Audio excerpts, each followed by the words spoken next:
महाराष्ट्राचा आवाज आपल्या हक्काचा। बदलापूरमधील एका नामांकित शाळेत चिमुकल्यांवर झालेल्या अत्याचार प्रकरणात जवळपास 1.5 महिन्यानंतर अखेर शाळेचे अध्यक्ष उदय कोतवाल आणि सचिव तुषार आपटे यांना अटक करण्यात आली आहे। 44 दिवसापासून फरार असलेल्या या आरोपींना मंगळवारी उच्च न्यायालयाच्या फटकारणीनंतर उल्हासनगर परिमंडळ 4 च्या पोलिसांनी कर्जत येथे शोधून काढले आणि ताब्यात घेतले।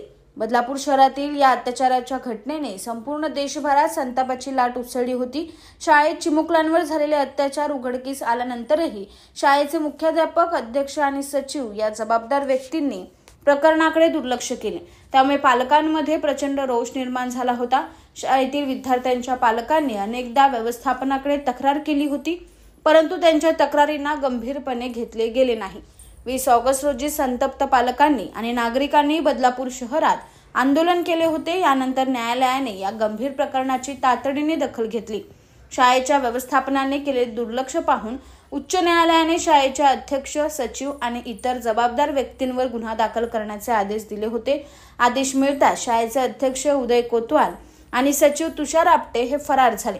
सुरुवातीला त्यांनी कल्याण सत्र न्यायालयात अटकपूर्व जामिनासाठी अर्ज दाखल केला होता, मात्र तो फेटाळला गेला। त्यानंतर त्यांनी मुंबई उच्च न्यायालयात धाव घेतली।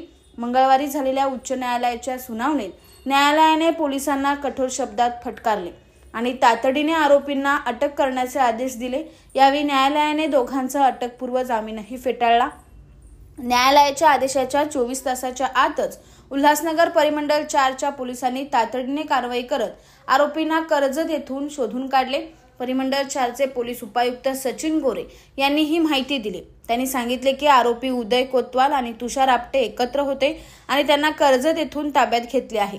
सध्या अटकेची प्रक्रिया सुरू आहे।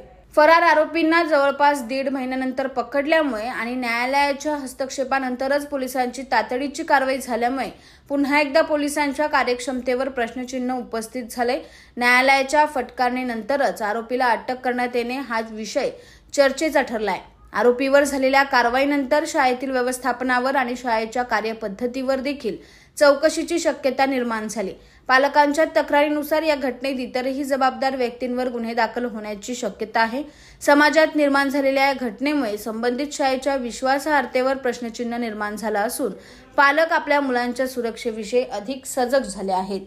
तुमच्या परिसरातील काही घडामोडी किंवा समस्या असतील तर आमच्या वृत्तवाहिनीला संपर्क करा आणि तसेच सतत अपडेट राहण्यासाठी आमच्या वृत्तवाहिनीला सबस्क्राइब करा आणि बेल आयकॉन दाबायला विसरू नका।